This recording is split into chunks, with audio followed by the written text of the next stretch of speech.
Hey, everybody, welcome, welcome, welcome. For those of you that have been with us for the last hour, we're just back. We're just back here. We're just back doing another show because why? I love to do it. I love being a student. And I love that we get to connect with all of you. As I've said a million times, you're the best audience on the planet. And, we collect information from you. We find out what it is that you want. We don't do it like Google, but we ask you. And we ask you about what are the shows you want to hear more of? What are the things that are on your mind? How do we have a conversation about spirituality in the way that you phrase it, spirituality that digs deep from history, right? But also gets us to the unmet needs of where we are today. That's what Rabbi Rami Shapiro is joining me here today to talk about. Look, I learned something many years ago, and Benny will talk to this because Benny was my producer then. I have Benny and Micah joining me here today. It was a very interesting journey for me. And gosh, Benny, I don't know how many years back we have to go when the three amigos asked, can we do a show on your network, Pat? Can we come on your net? Can we come on and talk? And I thought, of course you can come on and talk. Why not? And the three amigos, Rabbi Ted, Brother Jamal, and Pastor Bob.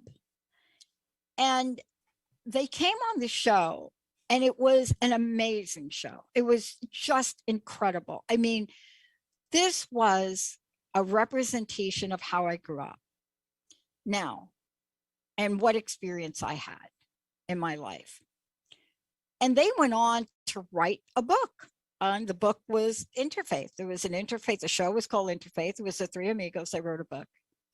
But what I loved about this was it brought to light the idea of learning lessons, respect, integrity, wisdom. I mean, I could go on. But it left behind some of the things that people like me may have grew up with that just didn't make sense to me. Like I never understood how one day I had to do penance for eating meat on Friday, and then that rule changed. And I asked my priest, can I have the penance back? Can you give me all those Hail Marys and Our Fathers that I had to do when I was eating the meat on the Friday? Because I didn't know that my stepmom actually, they were not fried clams, they were chitlins. So I went in as a teenager, and I walked into the confessional, right? And I just said, I have great news. I can get these Hail Marys and Our Fathers back.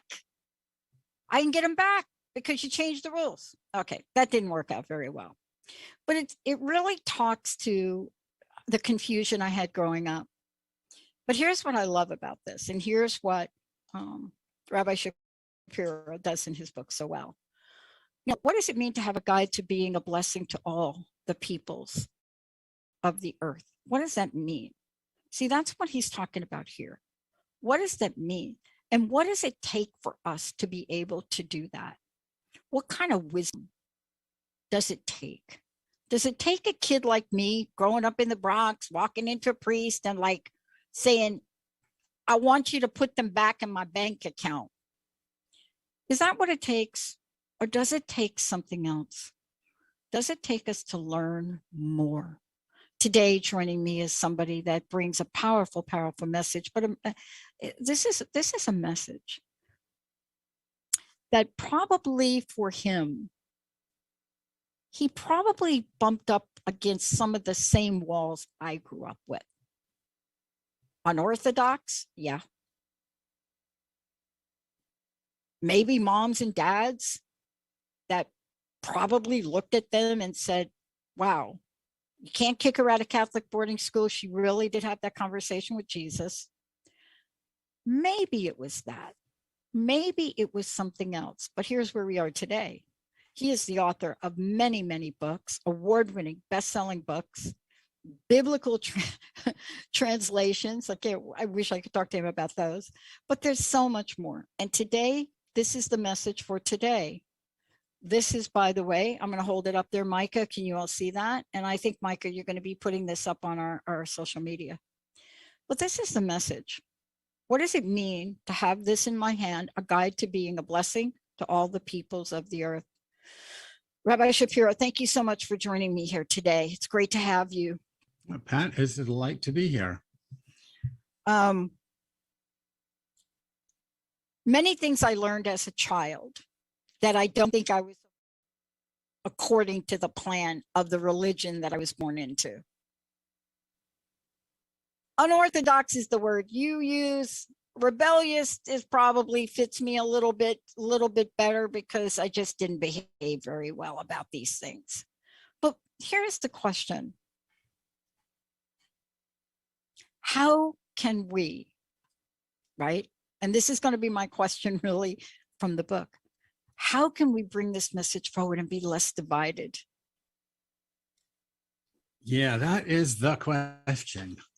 And I think the answer is to grow beyond your religion. That, you know, I make a distinction between tribe and tribalism, and I make a distinction between spirituality and religion, and they're basically the same distinction. I'm a Jew. I belong to a Jewish tribe. Yeah. If you identify as Catholic, you belong to the Catholic tribe. And the tribe has its own customs and its own, I mean, in Judaism, it's a multilingual, multi-ethnic, multiracial gathering of people who are tied together by a common story, which is a story and not history. And you could find something similar in every religion, most likely. Tribalism is when you imagine that your tribe is the best tribe, the superior tribe. You know, when the Hebrew Bible says that God chose the Jews from among all the peoples of the earth, that's tribalism, especially if you take it literally. Mm-hmm. When certain kinds of Christians say that you can only get to, you know, like Jesus says, I am the way, the truth, and the life. No one gets to the Father except through me. Yep. And then they say there's no salvation outside the church, or the Southern Baptist Convention used to say only Southern Baptists get to go to heaven. That's tribalism. It's silly. And most people, when they think about it, know it's silly, but they're afraid to say the emperor has no clothes. Mm-hmm. And so rather than do that, they just put their heads down and follow whatever rules they're told. What you're talking about requires a transformation of consciousness. And, you know, the book is called Judaism Without Tribalism. Yeah. And then the subtitle is Being a Blessing to All the Peoples of the Earth. The actual, that's not my subtitle. I know, believe me, I know what the publishers do. Yeah. In the Bible itself, it's a quote from Genesis chapter 12, verse 3, where Abraham and Sarah, though they're not called that then, but Abraham and Sarah are called to be a blessing to all the families of the earth. And it doesn't say human families. Peoples implies humans. Yeah. It says all the families of the earth. We need a new consciousness that recognizes we're all part of one, I don't know what you want to call it, biofamily, environmental family, you know, whatever the language might be. But the universe is one immense, vibrant family of beings, all of whom are a part of a greater reality that, you know, you can call it God, you can call it whatever you want to call it. And different religions have different names for it, but it's a non-dual reality. It's not a God outside of nature. It's a God who embraces and transcends nature. It's a God who manifests as you and me and the plants behind you and the antelope and the deer and the worms, and everything is a manifesting of the divine. And to realize that requires a shift in consciousness. And it's something that, I don't know if it's hard to do, but it's something that most people aren't eager to do necessarily. Yeah. I mean, I have to talk about a couple of things in the book as I was reading through it. I love that you have in here a chapter, and it's right at the beginning, religion at its best. I think that's what you call it, religion at its best. And the reason that I love that you did this, because it reflected, it had me reflect on being a 6-year-old in Catholic boarding school. It's unheard of to put a 6-year-old in Catholic. I think my dad paid them off, right? Because my mom was not well. And I had an experience in that school. I mean, I really did. I was sitting there over a weekend and I looked up at the 9th station of the cross with all the nuns, just me, this little kid. And I heard a voice say something like, "Don't worry, your mom is with me." And I pull on Sister Michael Anthony and I say, "Hey," that's what I heard him say that. Okay. So she grabs me by the ear and the hair and we just run, and she's looking for Mother Superior. And you walk into Mother Superior and her head is down. You can imagine what this looks like, right? Old school, the old school habits, right? Her head is down and she lifts her eyes up and she's got tears coming. And she has a note. My mom had passed away. Now you would think that an experience like that would have been great. I mean, it wasn't. I had violated a rule. My dad and my soon-to-be stepmom had to come immediately. I had to take back that I actually heard that. Now, why am I sharing this? Because on the one hand, we hear that God, Jesus, Ba'aullah, Allah, whatever that is, we hear it's available and accessible. But then on the other hand, we have these rules. How do the rules get in the way of religion being at its best? Yeah, so your story is amazing, and it illustrates one of I got kicked out of school. I'm just saying, I got kicked out of Catholic boarding school because my soon-to-be stepmom was like a independent Baptist, and she was like, "No, she's not taking it back," so they kicked me out. Thank goodness. Well, here's the thing: religions are afraid of mystics. A mystic is someone who has or desires to have a direct encounter with the divine, however you define it. And religions are not made for that. Now, there are mystics within every religious tradition, but they're usually on the fringes and oftentimes at odds with the authorities, the religious authorities. And the reason that's the case is because the mystic knows through her experience that the patriarchy and the hierarchy of the various religions and the rules that they turn into idols, really, are just the creation of men. I don't mean mankind. I mean men, actual men, who are looking to control and to maximize their control and their power over other human beings.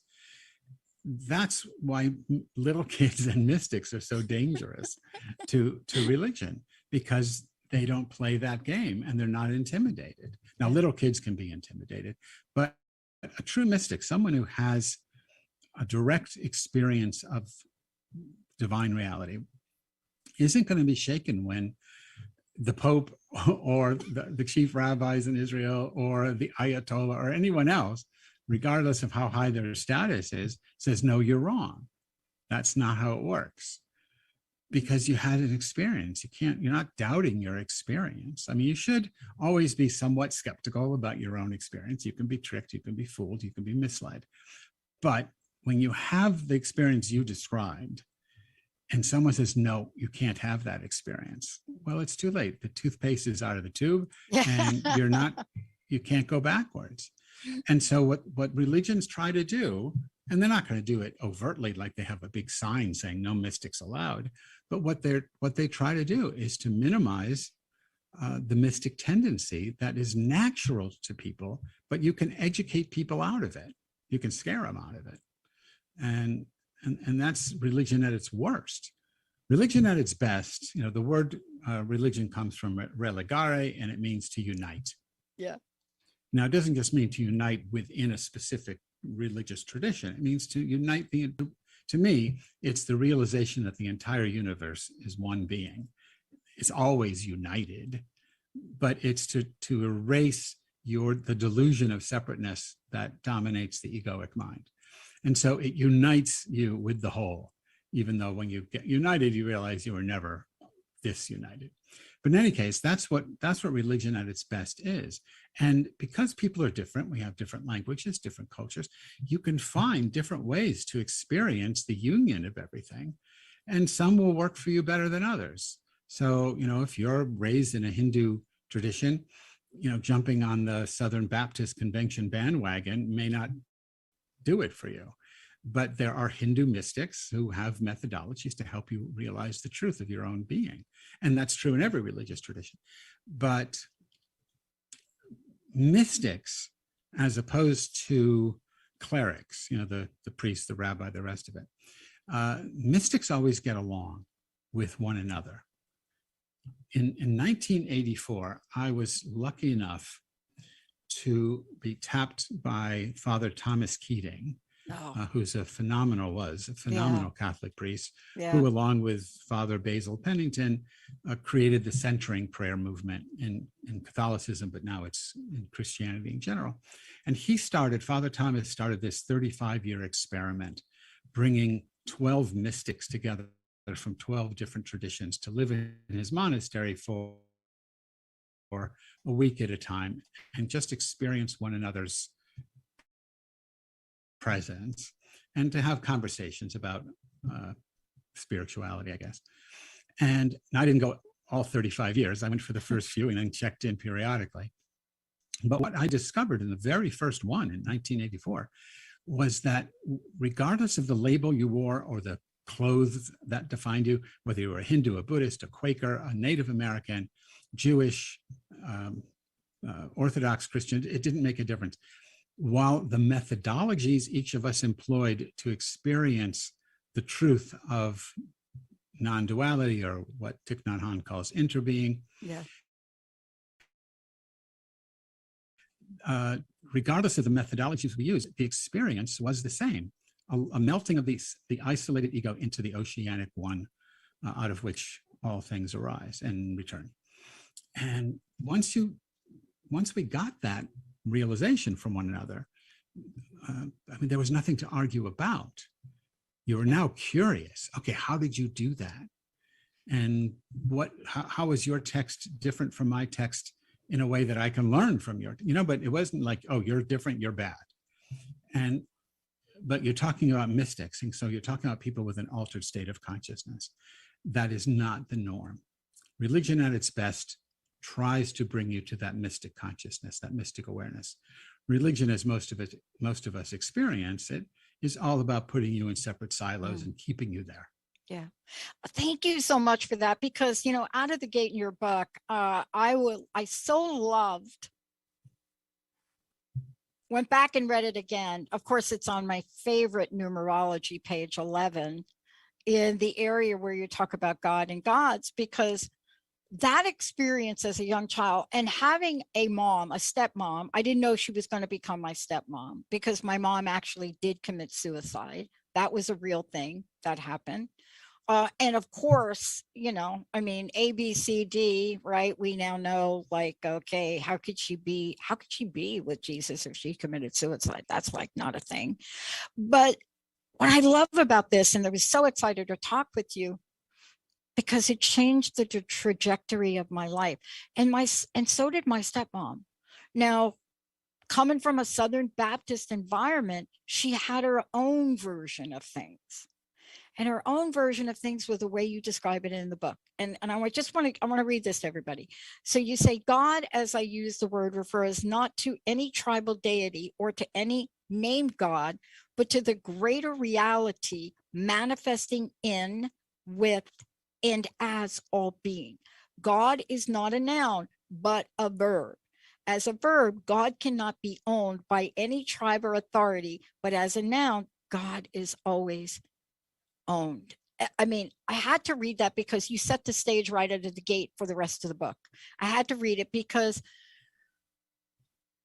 I grew up with this mom, this woman that literally believed what you wrote, but I didn't have the words that you put in here. And what a sense of freedom. Now, I have to tell you, I have been called by multiple past religions that I've been affiliated with, a spiritual hitchhiker. I now know that's a compliment. Okay, right? But there are so many people that struggle with these labels. And I think what you're saying in your book, really, at least my interpretation is the labels truly hold us back from connecting with the divine. Yeah. Is that true? Did I make I that think up, that's or true. how close am I? I think that's 100% true. I don't think, I mean, this sounds a little harsh, but I'll unpack it. Yeah. I don't think a Jew, a Christian, a Muslim, a Buddhist, a Hindu, an atheist, whatever the label Christian is, the label you want to use, none of those labeled individuals experiences the divine reality that I've experienced. And the reason for that is that as you awaken to that reality, all of your adjectives fall away. You're no longer Jew, Christian, Muslim, Hindu, Buddhist, etc. You're no longer male or female. You're no longer cis or trans. You're nothing but an expression of the divine. So we need a metaphor for this. And I love the Hindu metaphor of the ocean and the wave. Yeah. So think of the divine as an infinite ocean, and it just of its own nature, it waves. And its waves are everything that you and I can see in existence. And now that we've got the Webb telescope, we can look back, billions and billions and billions of years and see all these manifestings of the divine. It's all God, whether it's good, whether you like it or you don't like it, you'd say it's good or it's bad, or, all those things. It's all God, because as the Hebrew Bible says, Ein od milvado, there is nothing else. There's only God. But what we do, and you mentioned it, so let me, if you don't mind, let me just unpack it. When I say God is a verb, I mean, God is a verb because God is dynamic. But in the Hebrew Bible, which is, the first, the Old Testament in the Christian tradition, the name of God that is used is the unpronounceable, YHVH in some Bibles, Yud He Vav He in Hebrew. But the name of God is a verb. And because it's literally untranslatable, unpronounceable, the rabbis thousands of years ago came up with a euphemism. They came up with multiple euphemisms, but one was Adonai, which means Lord. And that's the one that stuck. Not surprisingly, because Lord is masculine, Lord is hierarchical. The people who came up with it were men in a hierarchy, patriarchy. So that's the one that stuck, though not necessarily among the mystics. But when you pick up an English Bible and you see the word Lord, capital L, capital O, capital R, capital D, you're not getting the real sense of the text. The text gives you, in the original Hebrew, it's these four letters. They come from the Hebrew verb to be. It's a verb. It's it's the verb to be in the third person future imperfect. Means it's just an ongoing happening of all reality, and you can't own it, you can't name it. That's why it's ineffable. But once you put a tag on it, you say it's Lord, or you say it's Krishna, or you say it's Jesus, or you say it's Allah. Once you put a label on it, then you can own it. Then it becomes an object for veneration, but also for manipulation. And ultimately, if you read the text in Exodus where God is said to reveal the nature of the divine, the first thing that God says is Ehyeh asher Ehyeh, which usually we translate as I am what I am, or I'm becoming. Exactly. I was just going to say. But it's again a verb, and there's no am, there's no first person present in Hebrew. So it's like eyeing, forever eyeing. It's what in the Hindu tradition you'd call the eternal subject that is everything, that can see everything, but it can't see itself because it is itself. So it's the I am of Ramana Maharshi or Nisargadatta Maharaj or the other Advaita non-dual Vedanta Hindu teachers. I mean, it's this powerful, powerful statement that is absolutely ruined when we turn God into an object of worship. God is the subject. Meister Eckhart says the eye with which I see God is the eye with which God sees me. there's only one I, and that's true if we're talking about the capital letter I. But in a sense, it's also true of the I I'm looking out of now. Right. There's only one, because there's just this unbelievably, I mean, it's infinite and non-dual and dynamic subject happening as everything else. So God knows you and I the way I know my fingers. It's just an extension of who I am. And again, that you can't build a religion around that. No. And, you know, we're going to talk about this when we come back from break, because, you know, we are now seeing language. And I'm just going to make this statement. We're going to come back. We're going to talk about the many, many other things in here in the book. I'm a kid from the Bronx. I grew up in New York City. We are multicultural, multi-spiritual environment, even in small places. You know, even in places that you go as this kid growing up in an environment where you don't really have those prejudices. That comes later, but you know, like where to go to get what. And there's this level that you have, I think, as kids, where you see all these different things prior to the restraint of judgment, and you see them, and your friends are these. Right? I mean, even in my own personal journey, you know, being in a relationship with somebody that was Jewish and not understanding certain things, you go to some of the spiritual happenings and you drinking too much wine because nobody tells you you're going to drink that wine like 10 times at the dinner table, right? You drink it like you're an Italian. We're going to take a short break. When we come back, we're going to talk about language. We're going to talk about how the words get on paper. And we're going to talk about why is it you hear Sarah Main do her show on ancient Sanskrit, the real ancient Sanskrit, the real translations. She is an expert in it. And why is it that people like me can wear a bracelet that has Sanskrit on it, and people, or a necklace that I wear all the time, and people will make a judgment about that? They will look at it, they will frown upon it, they will decide who I am, they will decide what I believe in by a bracelet that has 2 words in Sanskrit on it. These are the things that divide us. When we come back, Rabbi Shapiro is going to walk us through this incredible book. Everything is in here. Everything about Judaism, tribalism, joy, grief, death. But we're going to talk about the way we walk when we come back, and what the opening and invitation is for all of you. What is the best way for people to find out about you, Rabbi Shapiro, and what is the best way for them to get a copy of the book? Well, the best way to get a copy of the book is to go to your local independent bookstore. And if they don't have it, they can order it. If that doesn't work for you, then you can go on Amazon and get it that way. So it's readily available. You can reach me, or, you know, I have 2 websites. One is www.rabbirami, RABBIRAMI.com.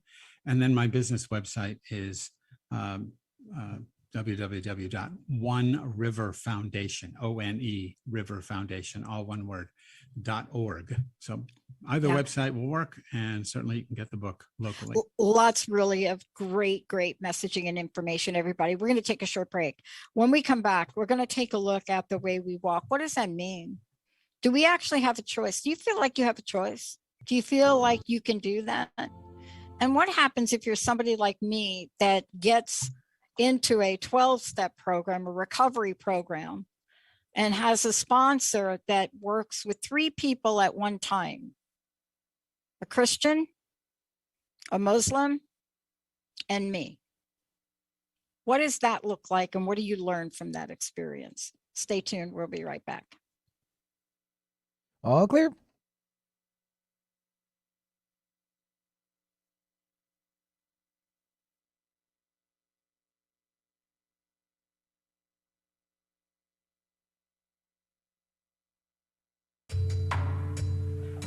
Are you passionate about impacting social change or working towards anti-racism as a society?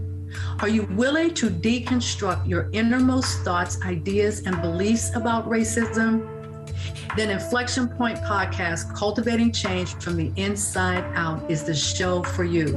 Join Anita Russell, Mavis Bauman, and Gail Hunter in open, honest, and deliberate conversations every first and third Wednesday at 3 p.m. Pacific, 6 p.m. Eastern, only on TransformationTalkRadio.com.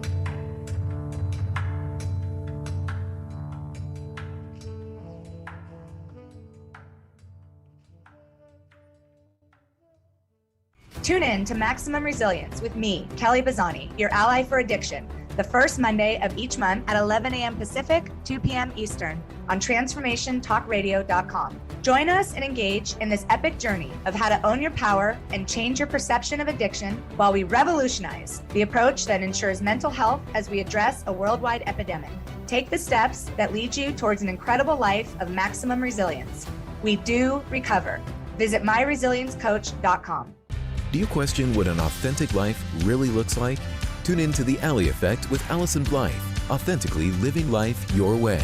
Every first and third Thursday at 1 p.m. Pacific on TransformationTalkRadio.com, where Allison Blythe brings you tools, resources, and actionable steps toward your very best life. Take responsibility for your own happiness. For more about Allison, visit Allison, Alllyson, Blythe, BLYTHE.com.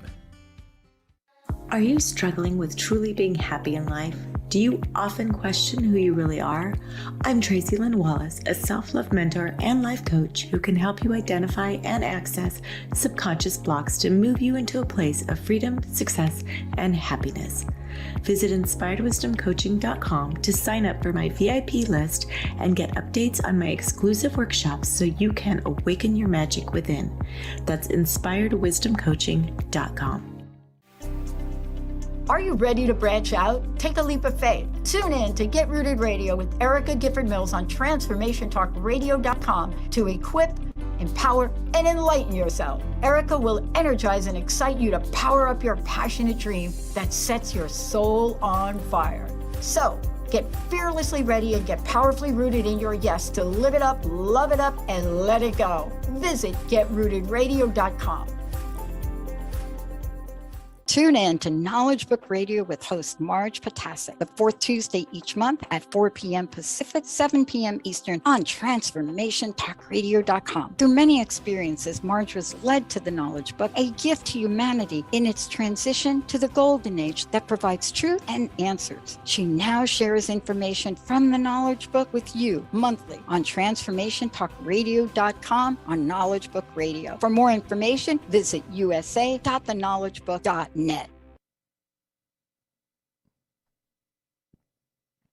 Pat, you ready to come back? Sorry to interrupt. Here we go.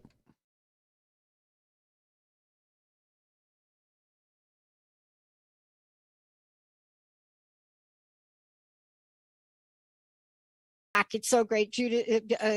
What we're talking about, Judaism without tribalism, a guide to being blessing to all the peoples of the earth with Rabbi Rami Shapiro. And by the way, fabulous book. Everything is covered in here. And there's so much in here that, I just want to say to everybody that we're going to get to some of it, but get your own copy of the book. And Benny, by the way, I'd like to give away 2 copies of the book if we could right now. 1-800-930-2819. Benny, say hi to Benny. Lots in the book. Everything from talking about world healers. See, that's like world healers. That's not like world healer in a tribe. It's like about healers. Everything is in here. And as you go through it, you also start to appreciate the days of reflection. We start to look at these days. What is Rosh Hashanah? What does that mean? What is that days of reflection mean? And how do these days show up across the board? Are there similarities? Are there differences? And, when we look at this, one of the things that I love about this is we're not leaving out the part of the journey, right? Rabbi Shapiro puts in here, part of the journey about joy and grief. I love that. He puts them in both in the same chapter, joy and grief, because all of this contributes to what we're going to talk about now. Given reminders, given joy and grief. I want to ask you this, Rabbi Shapiro. Does it all point to and boil down to the way we choose to walk? Yeah, I suppose. I mean, joy and grief are sort of built into the system, right? You can't live regardless of how you walk. You're going to walk in a world of joy and grief, because those are two responses to whatever is happening to you. I mean, Oh boy, are they? Someone may experience X and find it incredibly joyful, and someone else coming from some other, psychological space can have the same experience and find it very, a grieving experience. So I think we have to just realize that life isn't one thing or the other. It's just everything. There's a wonderful in Qigong, which is a Chinese, healing movement practice. Yeah. There's a stance that comes from Taoism. You're standing with you're erect, your feet are slightly, hips width apart, whatever, and your hands are held like this. I mean, I'm sitting in a chair. This is not the way to do it, but your hands are held out, palms up, and the stance is called monk begging for rice. And the idea is the monk can't sustain themselves, so they have to beg for rice. And what you get in the Taoist phrasing, you get the 10,000 joys and the 10,000 sorrows of everyday living. And you're going to have to sustain yourself with that. And you can't avoid one or the other. You can deny them. You can reject joy, and you can flee from sorrow, but you're going to get them anyway. So it's a question of more our understanding of what reality is than choosing one posture over another. I mean, it's a little confusing. I have a problem with free will. I'm not sure that we have absolute free will. I think that we are the product of, billions upon billions of prior events that create the situation in which we find ourselves. And I don't know if I'm really free to choose one way or the other, because there's just so many dimensions to me that I don't know. Yeah, I'm with you 100 million% on that one. Thank you. Thank you for giving me permission to feel like a pariah in that conversation. There you go. Right? Because confusing is a cop-out. So let me just say that. I don't think I'm confused. I think I'm kind of landing where you are. Yeah, it's just a matter of not knowing. I think there's got to be a fundamental humility about your experience in life. You just don't know. But you can stay open to whatever it is, and you can, and this maybe you could say is choice. I'm not going to argue one way or the other, but the language implies what it implies. So, so you get the sorrows, you get the joys. If you realize that it's all from the same divine source, and of which you yourself are a part, then the resistance to whatever it is dissipates, and you're simply present to it. And, in the book of Ecclesiastes, in the 3rd chapter of Ecclesiastes, he says to everything there is a time, a purpose to everything under him. And, then he goes through a whole list of things: a time for birth, a time for death, a time for building, a time for tearing down, a time for joy, a time for crying, all these things. And the idea is you have to know what time it is in your life. And if it's crying time and your friends or family say, stop crying already, get over your grief, go out, be happy, whatever, and it's still crying time for you, then you should cry. You have to be true to your own moment. And if that's the way you walk through the world, being true to your own moment, then I think you make room for everyone else to be true to their own moments. And there's a sense of shared reality, because we both know joy and sorrow. And so, okay, I get where you're at. And if I can alleviate some of the sorrow, that'd be wonderful. If I can just be present with you, if that helps, that's what I can do. But it's not about I'm in control. There are some religions, some spirituality teachers, New Age teachers who say it's your mind creates your own reality. And if you're sad, it's because you're creating sadness. And if you're depressed, it's your fault. And if you get cancer, it's your fault. And, all of this. I don't think that's true. I don't think that's true because I don't think there's a you. I think it's all God happening. And, you can just glom onto some piece and say, oh, that's me. But in fact, it's all God in the cosmic, in that larger absolute dimension. So again, for me, the idea is just to be present to whatever the reality is at the moment, knowing it's going to shift eventually. I'm fascinated. In a state of flux. I'm fascinated by this. And a question just hit me, because what is it like to be you, Rabbi Shapiro, right? Knowing the traditions and perhaps tribalism of the Jewish traditions. Do you know what I'm saying? I know what it's like to be me and growing up like with Catholic and like a couple of different Baptist things going on there, and then deciding that I'm not going to be part of that tribe. I'm not going to be part of that tribe. I know what I went through with that. And I made some decisions. Okay, so like about 30 years ago, I made some decisions that I just needed to try a whole bunch of things out. And it was being in a relationship with someone that was Jewish that helped me understand, oh, wait a minute, I'm learning some things I'd never learned before. But this is your path. This is your journey. Yeah, I would say a couple of things. Sure. First, I have no idea what it's like to be me. Because I don't even know who me is, right? If I say, what's it like to be a Jewish guy who discovered, who was introduced to Buddhism and Hinduism in 11th grade high school. There you go. I know what that guy went through. Yeah. But the observer me, the me that just looks out, I can't make an object out of that. So I don't know what it's like. It's just there. But my Rami's experience, I grew up in an Orthodox home. When I was 16, I was introduced by two high school teachers who had spent a summer in India. They came back and they started teaching Hinduism and Buddhism and Taoism and Confucianism. And I fell in love with Zen at the time. And I got a Zen teacher. I went through this whole thing. Yeah. And then, I'm 71. And this was a long time ago. And in the intervening time, I had Hindu teachers and Sufi teachers. And I love religion. You can see my background if you have Zoom. I have stuff from every religion. I have the sacred texts of every religion on my shelves. I find them all incredibly valuable. Now, that made me a heretic, not just when I was younger, but, just in the last couple of days, right?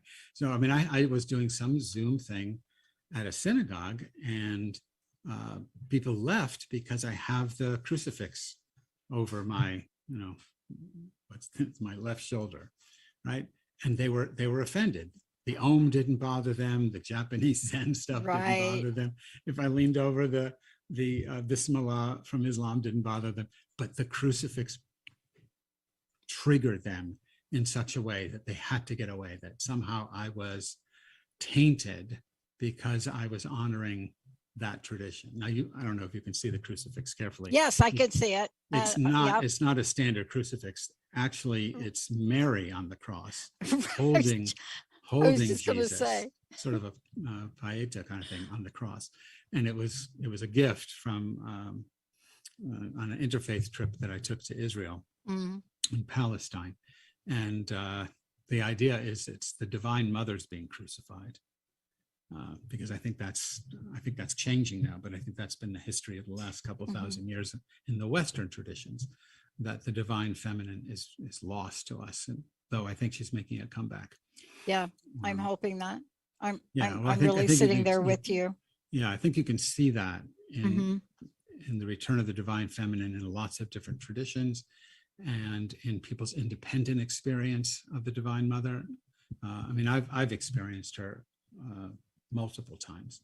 So anyway, I think I'm way off track. No, you're not. You're right there, because that is really the conversation that we're having today. Because I think this is, the more we can talk about this, is the more we can show people that there are ways. Now, I just got a text message question that came in from one of our listeners, and I'll answer it.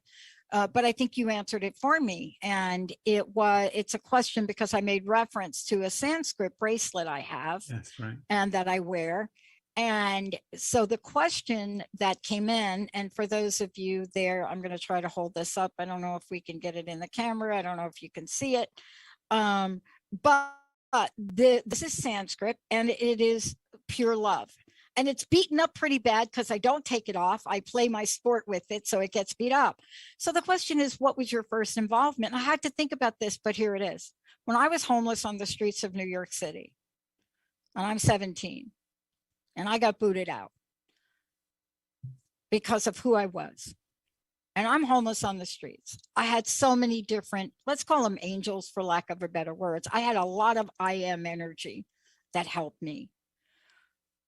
But the one group that saw me dirty and, I mean, come on, right? You know what I'm talking about.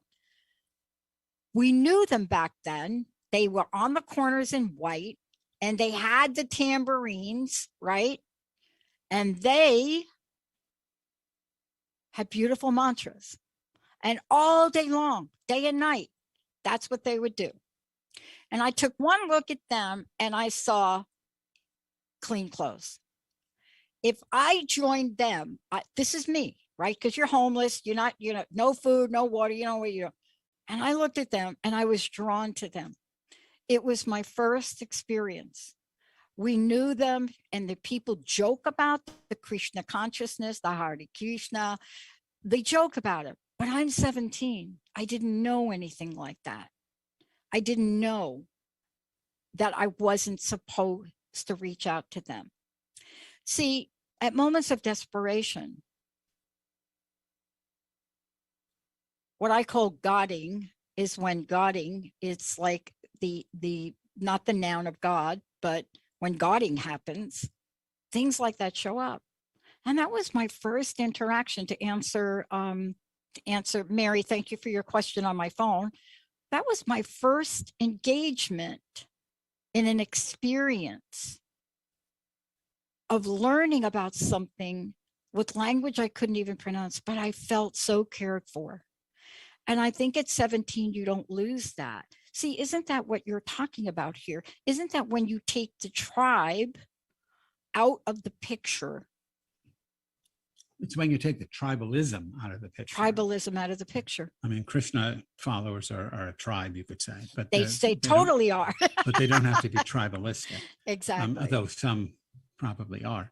Yeah, I think, I mean, this is not exactly to your situation, but just to talk about the power of what I'm reading into it, what you may have experienced. No, it's powerful. So the clean clothes is one thing, but I mean, I've spent a lot of time with Krishna people. The mantra is so powerful. There are a lot of mystics at the moment who say that the work of this time, the spiritual work of this time, is mantra chanting. Not exclusively necessary to the Divine Mother. Hare Krishna is not to the Divine Mother, it's to Krishna. But the chanting itself is, I mean, you can't chant wrong. Right. You know, you could be off key, but you might mispronounce the words, but you really can't make a mistake. Whereas so many other rituals, you can get them wrong. There's so many details. Chanting is just something that happens that I think most people naturally fall into. And you start out as a chanter, as a baby. It's baby babbling, you know, and then we put words to it. And then we add meaning to it. But there's something intrinsic. When you were, you know, before you had language, you still spoke in a sense. You made sound. You made what the Bible calls a joyful noise, right? And it was spontaneous. And what mantra does, and I'm talking about out loud mantra, though you can do silently too. But what mantra does is it invites you, like Jesus says, to be like a little child and to just sing these phrases That's in incredible. community. And the power of that is Incredible. amazing. Whether you're talking about Hare Krishna or Teze in Christianity, or, chanting in other traditions, every tradition has its version of chanting. And I want to make it clear, I'm talking about chanting, not camp songs. No, chanting. Right. There's a chanting thing that every tradition has. And that's very, very compelling to lots of us, and very, very liberating. Yeah. Because when you're engaged in that chant, the other chant that the ego always deals with, I, me, mine, all the judgmental stuff, you can't chant two chants at once. So if you're chanting Hare Krishna, Hare Rama, then that I, me, mine chant disappears for at least a bit. And you experience this other level of expanded consciousness. I totally agree. I actually think that my experience, and first of all, being on the corner they were on, I don't even recollect how that happened, but being able to reach out and ask them for help, because I had asked others for help and I didn't get it. I couldn't get in the why. But there was something about that moment that day where I was so drawn to it. And I remember this like it was yesterday. And I remember trying to be there with them, chanting the mantra. I think that my experience, albeit was brief, and I think my experience being homeless was brief because of my experience with them, because something changed in me. I can't even explain it to you, but understanding and have them take me in, so to speak, and have me willingly be part of this energy and this life force, my next choices that I made, I believe, moved me out of that homeless state quicker than I would have been able to do otherwise. I really believe that. And I didn't understand it, but I knew I felt better. Yeah. I knew I felt better. How do I know my spiritual practice is working? Well, one way is it makes you feel better. No kidding, right? Another way is it makes you act more kind and compassionate toward other beings. It's not rocket science. You can actually measure, am I more generous, more compassionate, more filled with gratitude than I was before I started this practice? If the answer is no, if the practice is making me stingy and snarly and xenophobic, that's a bad practice. Yeah. If you go to church, synagogue, or anywhere else, and you're told that there's the enemy out there, get the hell out of that building. Right. But if you're told, like the Bible says a million times, love your neighbor and then love the stranger, and Jesus says, love your enemy. If that's what you're being taught, and you're taught how to do it, so it's not just a platitude, then maybe there's something you have to learn, you can learn there. But so much of religion is about identifying an enemy and then getting rid of the enemy. And I think that's just getting worse lately. Yeah. And I think it is getting worse. And we see it now playing in just, not just in our everyday life, but we're seeing it play out in governments, and we're seeing it play out where, there is a dominant tribe, and that dominant tribe is like, we are the one. And honestly, unless you've been living under a rock, that there are more than just that one. Really, unless you are living under a rock. But what you're talking about in this book is allowing us to open our hearts and open our minds, and to really gather the power and the experience of so much of the teachings. Teachings without tribalism. Imagine that. So I wanted to thank you for that today. Thank you for joining us here today. Again, please tell people how they can find out about you and how they can buy a copy of your book. And by the way, we've given away the 2 copies. They went quick. How do we find out more about you? And thank you so much for today. Well, thank you for having me on the show, Pat. My website's rabbirami.com and oneriverfoundation.org. And you can find the book through an independent bookstore, or if, chain store works probably. They're probably independently, they employ local people. And then Amazon. There's always Amazon. This has been a real pleasure, Pat. Thank you. Yes. And there's so much more in here in the book. Thank you. One last question. What's your personal message? What would you like to leave us with today? The only thing I didn't say, just in the last thing we're talking about, with religion, if your religion makes you crabby and cranky, if your God needs guns, that's not God. Yeah. Let's leave that out there. Yeah, I don't know why God would need guns. Yeah. Right. Yeah.